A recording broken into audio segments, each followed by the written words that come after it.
everyone. My name is Moose Henderson. Welcome back to Moosehead Observatory.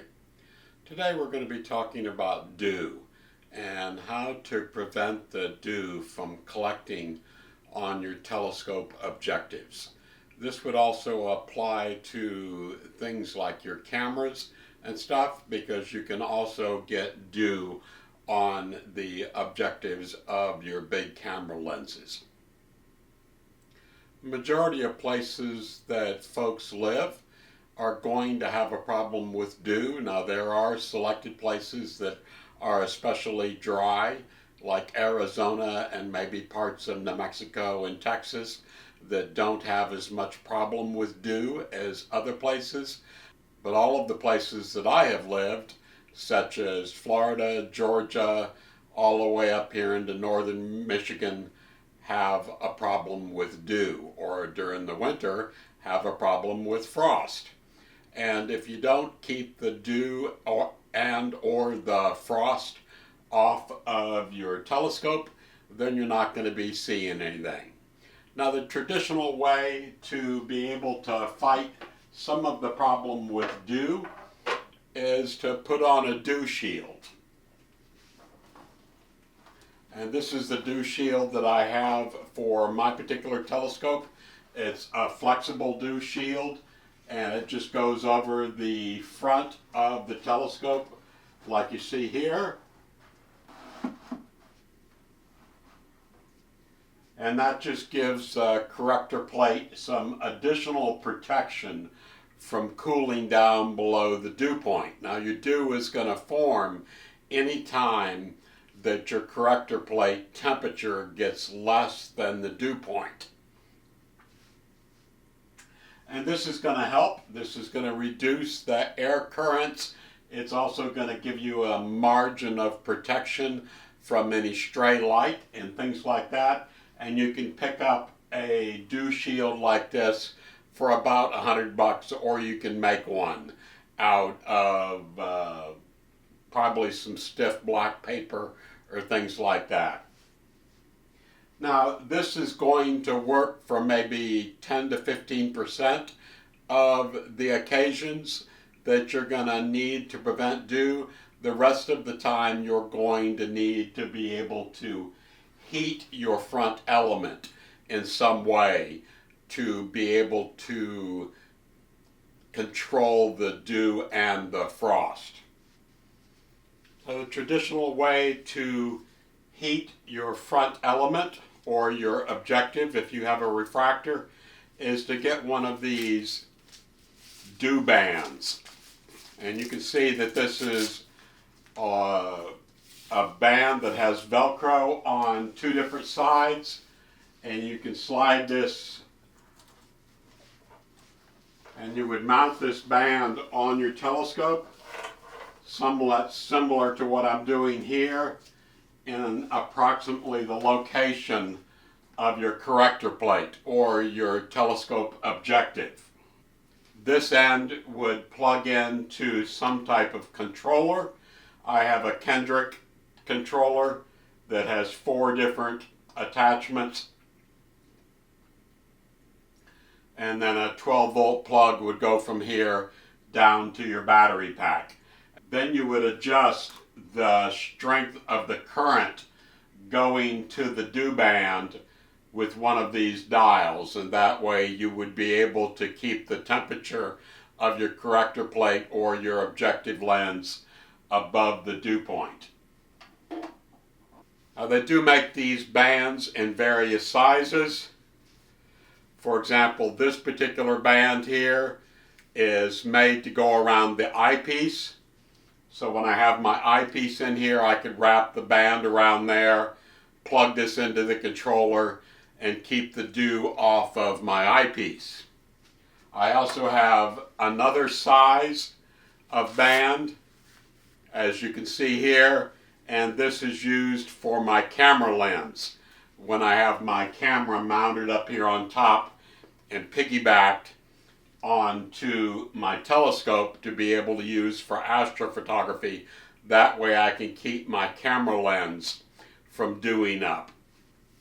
Now, one of the problems with these dew heater bands that you put around the outside of the telescope ring is the band is not in direct contact with the corrector plate. And let's take a look.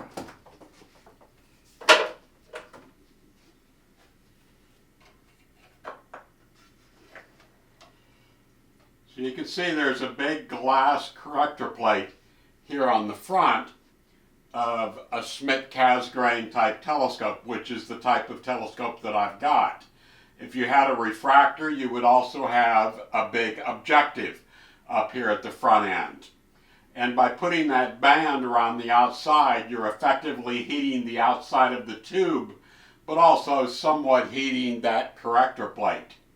It would be really nice if there was a way to just heat the corrector plate.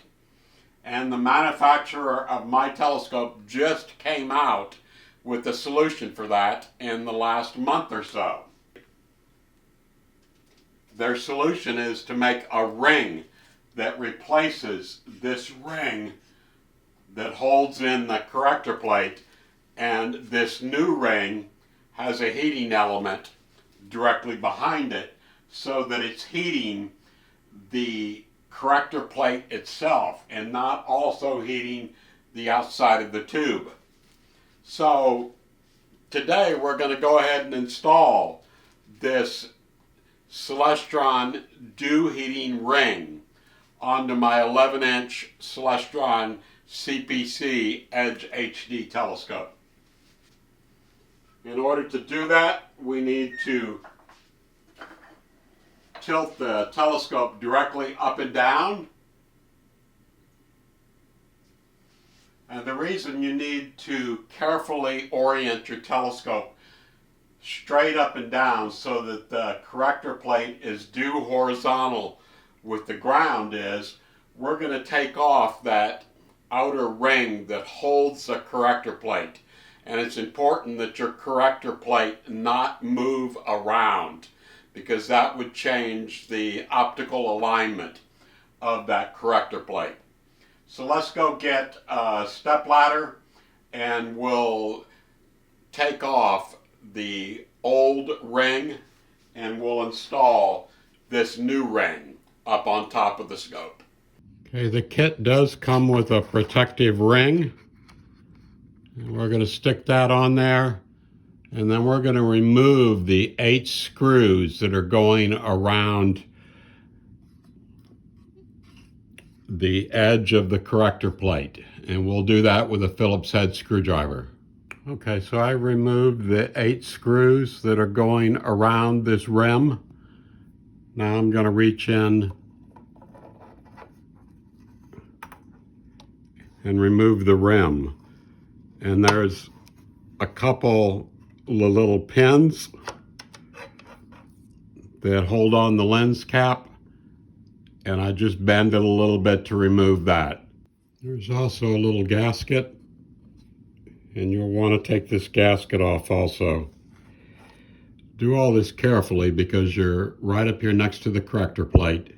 Okay, so here's the replacement ring that goes on here. And you can see there's a notch in one end. That's so that it can go around one of the pins. So let's place this in here.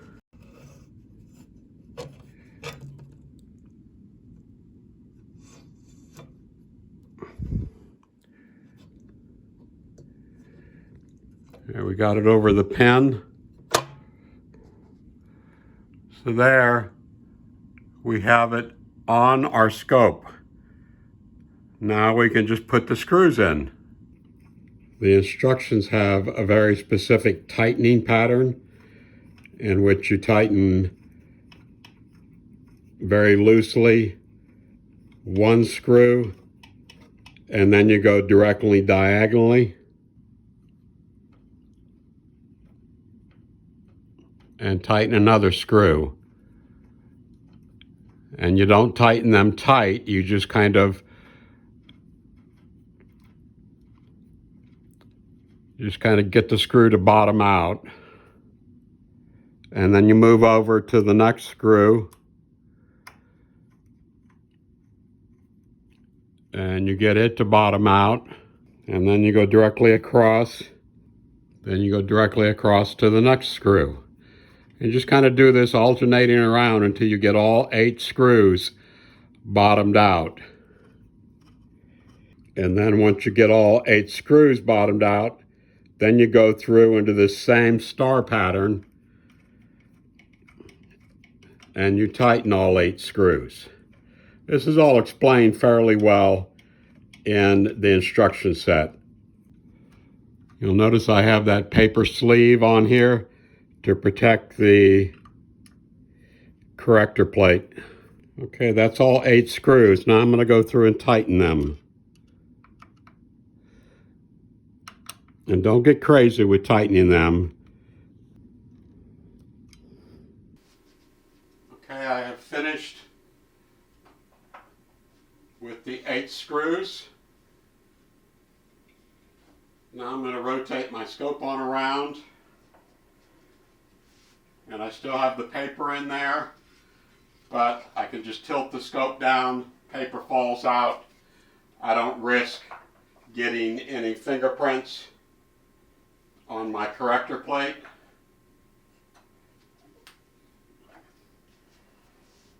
And that's the ring that is installed in here, and it has a heating element underneath it, and then it has 2 wires that go to it, and they clamp down into a set of clamps here, and one of these wires goes to a thermistor. They also supply a bracket that goes here on the side of the telescope. And that allows you to bring these 2 wires around and clamp them down so that everything stays nice and neat. One of the wires goes to a thermistor that is able to monitor the temperature of the front corrector plate element and to determine when to turn the heat on, when to turn the heat off. And the other one is the wire that goes directly to your Dew controller. Now this is designed in such a way that you can remove these wires and put them back into their holder.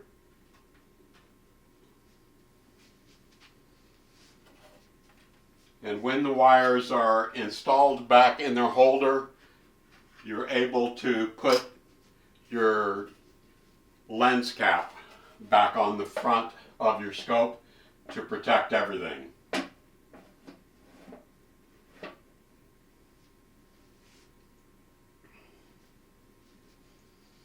So that covers our program today, talking about dew and how to prevent dew, and also on how to install the new Celestron Dew Ring. And the particular one I've installed is on a Celestron CPC 11-inch Edge HD scope. It's pretty much the same procedure for the 9.25 and the 14-inch scope. It's a little bit different procedure for the 8-inch and smaller because they don't have some of the same clips and stuff, but it's basically the same procedure. I would encourage you to read the directions.